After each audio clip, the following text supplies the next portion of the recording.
नमस्कार। मैं हूं दिनेश कुमार और टीवी 15 एजुकेशन में आपका बहुत बहुत स्वागत है। आज चलिए एक सफर पर चलते हैं। कोई ऐसा वैसा सफर नहीं, बल्कि समय में लगभग 2500 साल पीछे का सफर। हम जानेंगे प्राचीन भारत के उन 16 शक्तिशाली राज्यों के बारे में जिन्हें हम महाजनपद कहते हैं। जरा सोचिए, आज से करीब 2500 साल पहले का भारत कैसा रहा होगा। आज जैसा एक देश नहीं, बिल्कुल नहीं, बल्कि ये 16 ताकतवर राज्यों का आप कह सकते हैं एक महाद्वीप था। हर राज्य दूसरे से बड़ा बनना चाहता था, एक होड़ सी लगी थी। तो सवाल ये उठता है कि आखिर ये महाजनपद थे कौन, कहाँ थे ये, और सबसे बड़ा सवाल, इन 16 में से वो कौन था जो सबसे शक्तिशाली बना, इतना शक्तिशाली कि उसने हिंदुस्तान के पहले महान साम्राज्य की नींव रख दी। चलिए आज इन्हीं सवालों के जवाब ढूंढते हैं। तो सबसे पहले ये समझना जरूरी है कि ये इतने बड़े बड़े राज्य, ये महाजनपद बने कैसे, इनकी शुरुआत कैसे हुई। चलिए उस दौर में हुए कुछ बड़े बदलावों को देखते हैं जिन्होंने भारत का नक्शा हमेशा के लिए बदल दिया। देखिए, इस पूरे बदलाव की जड़ में था लोहा। जी हाँ, आयरन।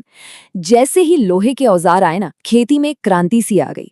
फसलें ज्यादा होने लगीं, जिससे व्यापार बढ़ा, और जब पैसा और खाना होता है तो समाज में स्थिरता आती है। बस इसी मजबूत नींव पर बने ये बड़े बड़े राज्य जिन्हें हम महाजनपद कहते हैं। और ये जो विकास था ना, ये कोई एक दिन में नहीं हो गया। बड़ा ही दिलचस्प सफर था ये। देखिए, सब कुछ शुरू हुआ एक कुल से, मतलब एक परिवार या खानदान से। फिर कई कुल मिले तो बना ग्राम, यानी गांव। गांव से बने विश्व, फिर जनपद, और आखिर में जाकर ये बन गए विशाल महाजनपद। एक पूरी सीढ़ी थी ये, छोटे से बड़े तक पहुंचने की। तो चलिए अब इन 16 महाजनपदों की एक एक करके सैर करते हैं, और शुरुआत हम करेंगे पूर्वी भारत से। सबसे पूर्व में, एकदम ईस्ट में था अंग महाजनपद। इसकी राजधानी थी चंपा। अगर आज के नक्शे पर देखें तो ये बिहार का भागलपुर और मुंगेर वाला इलाका है। इसकी खास बात यही थी कि ये सबसे पूर्वी महाजनपद था। अंग से थोड़ा पश्चिम की तरफ आएं तो मिलता है मगध, और ये नाम याद रखिएगा क्योंकि इसी राज्य ने आगे चलकर इतिहास बनाया। शुरुआती राजधानी थी राजगृह, और यहीं पर बिंबिसार जैसे ताकतवर राजा ने एक बड़े साम्राज्य का सपना देखना शुरू कर दिया था। और फिर एक और अनोखा राज्य था, वज्जी। अनोखा इसलिए क्योंकि यहाँ कोई एक राजा नहीं था, ये एक गणराज्य था, मतलब कई कुलों का एक संघ, जिसमें लिच्छवी सबसे प्रमुख थे। राजधानी थी वैशाली। कमाल की बात है ना, इसे दुनिया का पहला रिपब्लिक भी माना जाता है। अब हम भारत के दिल में चलते हैं, गंगा के हरे भरे मैदानों की तरफ। उस जमाने में शक्ति और राजनीति का असली अखाड़ा यही इलाका था। वज्जी की तरह ही एक और गणराज्य था, मल्ल। दोनों में फर्क ये था कि वज्जी जहां कई कुलों का एक मिला जुला संघ था, वहीं मल्ल के 2 हिस्से थे।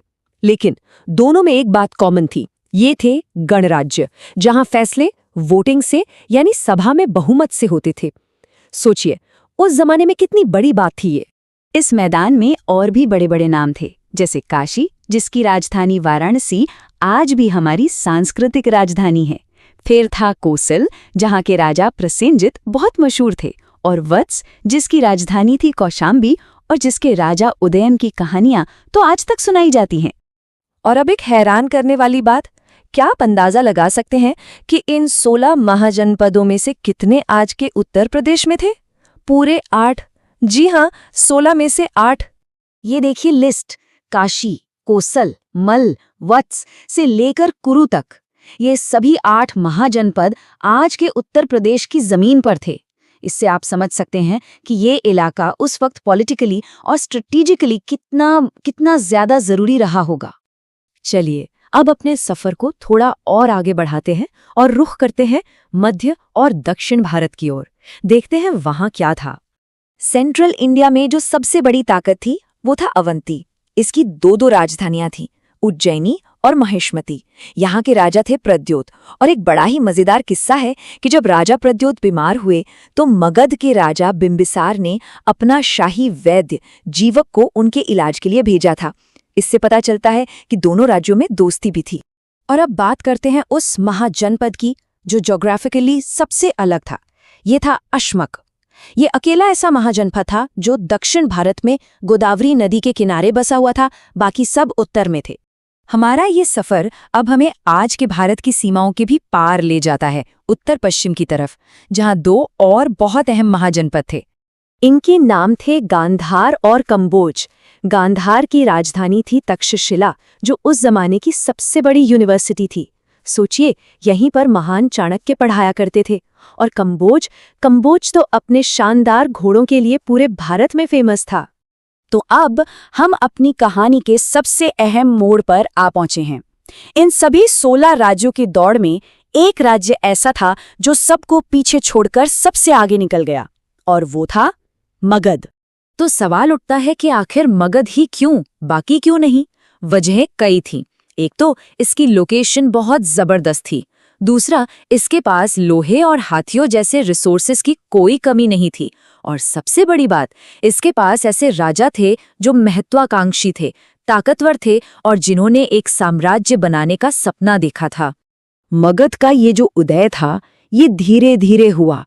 राजा बिंबिसार ने इसकी शुरुआत की, फिर उनके बेटे अजातशत्रु ने ताकतवर वज्जी संघ को भी जीत लिया। राजधानी को बाद में और सुरक्षित जगह पाटलिपुत्र शिफ्ट किया गया, और इसी मजबूत बुनियाद पर खड़ा हुआ भारत का पहला महान साम्राज्य, मौर्य साम्राज्य। तो 16 महाजनपदों के इस महासंघर्ष का नतीजा निकला मगध की जीत, जिसने भारत के इतिहास का रुख ही मोड़ दिया। इसी जीत ने मौर्य साम्राज्य की नींव रखी। लेकिन वो कहानी कैसे शुरू हुई? खैर, ये एक अलग और बहुत ही दिलचस्प अध्याय है, जिसकी बात हम फिर कभी करेंगे। हमारे साथ जुड़ने के लिए बहुत बहुत धन्यवाद।